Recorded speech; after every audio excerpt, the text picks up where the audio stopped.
Яңалыклар чыгарылышы үз эшен башлап җибәрде. Студияда Алина Валиева, исәнмесез?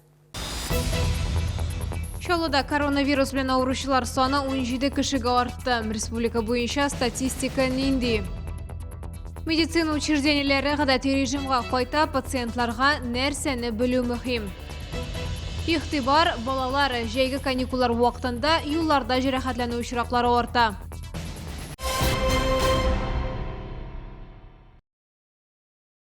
Соңгы тәүлектә Чаллыда COVID-19 белән зарарлының 17 яңа очрагы ачыкланган. Татарстанда 71.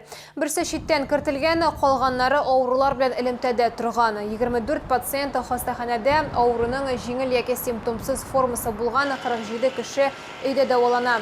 21 майга Чаллыда коронавирус белән авыручыларның гомуми саны 347-не тәшкил итә. Республикада бу күрсәткеч 2546-га җитте.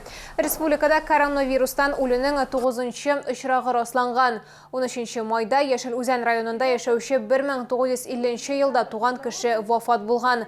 Пациент үпкәләргә ясалма вентиляцияле аппаратына тоташтырылган булган, 2 яклы пневмонияның авыр формасыннан дәваланган, хроник авырулары булган. Сырхауханәләр пациентларны кабул итүне өлешчә яңарта. Шәһәрдәшләр янә ярдәм сорап хирургларга, офтальмологларга һәм гинекологларга мөрәҗәгать итә алалар. Тик начар эпидемиологика хәлне исәпкә алып, берничә таләп куелган. Лилия Гатина темага ачыклык кертте. Поликлиникалар үз эшен башлап җибәрде, дезинфекция режимы элеккегечә кала. Һәр пациентның регистратурага барганчы тән температурасын һәм кулларын антисептик чара белән эшкәртәләр. Офтальмологлар, оторинологлар, акушер-гинекологлар янәдән гадәти режимда эшли. Косметология, медицина массажы, медицина тикшерүләре дә үткәрелә. Прививкалар, ясау кабинетлары эшли башлады. Өлкән яшьтәгеләрне планлы вакциналау үз эшен дәвам итә. Моның өчен Чаллы шәһәренең 3-нче поликлиникасының 1-нче катындагы 106-нчы бүлмәгә мөрәҗәгать итәргә була. Вакцинация алдыннан сезне табиб яисә фельдшер кабул итә һәм вакцинация буенча үз киңәшләрен бирәчәкләр. Стоматология кабинетларына килгәндә бирдә гомуми изоляция чорындагы кебек үк эш штат режимында алып барыла. Электрон язылу хезмәте әлегә ачык түгел. Бүгенге көндә поликлиникада бүтән эш кабинетлар эшли. Врачлар үз урыннарында прием алып баралар. Дополнительный 2 кабинет острый боль белән принимать итәләр. Һәм 18 майдан безнең постановление Роспотребнадзора, что прием медосмотрлар буенча. Медосмотрларны үткәрәбез. Шәхси клиникаларда өлешчә эшли башлады. Исегезгә төшерәбез, дезинфекция режимы барлык медицина учреждениеларына да кагыла. Шулай ук шәхси саклану чараларын кию турында да онытмаска кирәк. Лилия Гатина, Ленар Султанов, Яңалыклар. Ашыгыч ярдәм хастаханәсенә 5000 битлек респиратор, берничә мең пар перчатка, махсус саклагыч костюмнар һәм комбинезоннар, күзлекләр, шулай ук дезинфекция өчен приборлар һәм катнашмалар тапшырдылар. Хәбәрчебез Эльвина Андрова дәвам итә. Ашыгыч ярдәм хастаханәсе Чаллыда иң зурысы. Бирдә 660 пациентка урын әзерләнгән һәм 1200 хезмәткәр эшли. Барлыгы бу медицина учреждениесе миллионнан артык кешегә хезмәт күрсәтә. Бүген республика һәм ил ягыннан да ярдәм бар дип билгеләп үтте хастаханәнең баш табибы Марат Мөхәммәдиев. Әмма илнең ире компанияләр ягыннан ярдәм медицина учреждениеләре резервларын тулыландырырга булыша. Хастахана хезмәткәрләре барлыгы 8000-нән артык шәхси саклану чаралары алды. Хәйрияче Россиянең нефть компанияләренең берсе. Бик зур рәхмәт әйтәсе килә, чөнки бүгенгә бөтен дөньяда вирус инфекциялары таралуга каршы көрәш бара. Һәм инде бу вакытта бу ярдәм тую безнең өчен бик мөһим. Бүгенге көндә ашыгыч ярдәм хастаханәсе коронавируслы пациентларны дәвалау программасында юк. Монда пандемияга кадәр булган барлык юнәлешләр буенча да ярдәм күрсәтү дәвам итә. Эльвина Андрова, Фәнис Ихсанов, Яңалыклар. Медикларга түләү өчен Чаллыга өстәмә 10 миллион сум акча бүлеп бирелгән. Бу транш коронавируслы авырулар белән турыдан-туры элемтәдә торучыларга билгеләнгән. Исегезгә төшерәбез, элегрәк Чаллы табибларына түләү өчен беренче траншта 19 миллион сум бүлеп бирелгән иде. Чаллыда барлыгы COVID-19 авыруы булган пациентлар белән эшләүче медикларга хезмәт хакына 29 миллион сум акча юнәлтелә. 3 ай дәвамында апрельдән башлап табибларга аена 80 мең сум, урта һәм кече медицина персоналына 50 мең һәм 25 мең федераль түләү каралган. Ашыгыч ярдәм табибларына аена 50 мең сум, фельдшерларга, шәфкать туташларына һәм машина йөртүчеләргә 25 мең сум. Шалыда қойнары суны уақытынан алда берділері бірінші болып, оны Яңа шәһәрнең 9-нчы комплекс йортларында тоташтырдылар.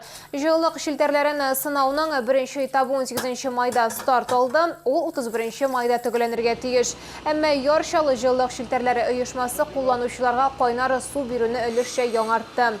2 июньнән энергетиклар 2 этапка керешәчәк. Қойнары суны ГЭС, Зәпе һәм Сидоровка бистәләрендә, шулай ук Мәләкәс, Оръягы микрорайонында 15 июньгә кадәр 2 атнага сүндерәчәкләр. Машина йөртүчеләр зарланган җимерек юлны ремонтлауга 200 миллион сум акча бүлеп бирелгән. Юлчылар Шамил Усманов урамындагы машина йөрү өлешен реконструкцияләүгә кереште. Вахитов проспектыннан Татарстан урамына кадәрге участок ныклап төзекләндереләчәк. Безнең төшерү төркеме урынга чыкты. Дороги сами видите плохие. Давно надо было все делать. Как бы. А машина страдает как-то? Да уж, подвеска страдает. Ну вот я сейчас больше 20 км в час не еду здесь. Бу участокта юл катламын капиталь ремонтлау шәһәр тарихында беренче тапкыр үткәрелә. Машина йөрү өлеше генә түгел, тротуарлар да ремонтланачак. Юл киңәячәк һәм парковка урыннары булачак. Шулай ук диодлы яктырту урнаштырылачак. Шамил Усманов урамында Вахитов проспектыннан Автозавод проспектына кадәр ялсыз 10 кеше эшли. Юл эшләре график буенча иртәнге 7-дән кичке 7-гә кадәр бара. Эшчеләр бордюр ташын сүтә. Бу эшне атна дәвамында башкарып чыгарга планлаштыралар. Потом параллельно планируем приступить к фрезерованию асфальтобетонного покрытия. После фрезерования приступим к разработке грунта, то есть начнем копать уширение под стоянки, остановочные места. Бу Шамил Усманов урамын капиталь ремонтлауның 2-нче этабы. Беренче этап узган елны тәмамланды. Юл төзүчеләр бу объектны октябрь аенда тапшырырга планлаштыралар. Эльвина Андрова, Диана Малярова, Ленар Султанов, яңалыклар. Шалыда игътибар балалар бөтен Россия акциясы старт алды. Быел ул онлайн режимда уза. Автоинспекторлар укучыларга җәйге каникуллар алдыннан юлда йөрү кагыйдәләре турында дистанцион рәвештә искә төшерә. Тулырак алдагы материалда. ЮХИД статистикасы буенча балалар катнашында юл транспорт хәрәкәтләренең 3/1 каникуллар вакытына килә. Бу елның 4 аенда гына да Татарстан юлларында 16 яшькә кадәрге балалар катнашында 91 юл транспорт хәрәкәте теркәлгән. 4 бала һәлак булган һәм 101 бала төрле дәрәҗәдәге җәрәхәтләр алган. Для того, чтобы вы во время каникул не стали участником дорожно-транспортных происшествий, не получили травмы в результате дорожно-транспортных происшествий, вам, конечно же, нужно не только знать правила дорожного движения, но и в первую очередь научиться соблюдать правила дорожного движения.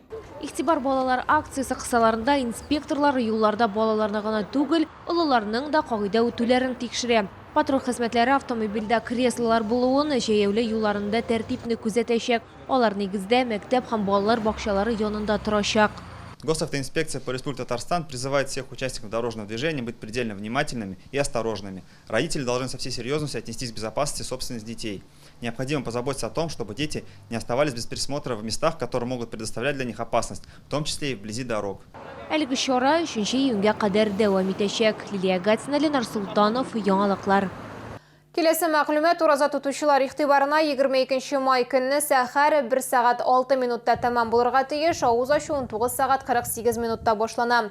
Ураза тоту кешене сабырлыкка өйрәтә ди дин белгечләре. Үзен озак вакыт ашамый эчми торырга күнектергән кеше тормыш әзерләгән авырлыкларны җиңеп чыгарга әзер була. Ул бәла казалар килгәндә дә түзәргә сәләтле. Бу хакта пайгамбәребезнең ураза сабырлыкның яртысы дигән сүзләре дә бар. Тоткан уразаларыбыз кабул булсын. Бу сезгә әзерләнгән соңгы мәгълүматыбыз иде. Мин Алина Валиева сезнең белән сау булашам. Игътибарыгыз өчен рәхмәт.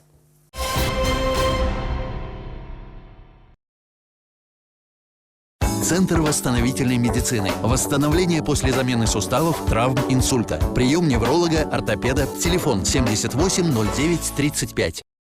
Дезинфекция квартир, авто и офисов озоном. Удаление неприятных запахов и микробов. Телефон 783 001.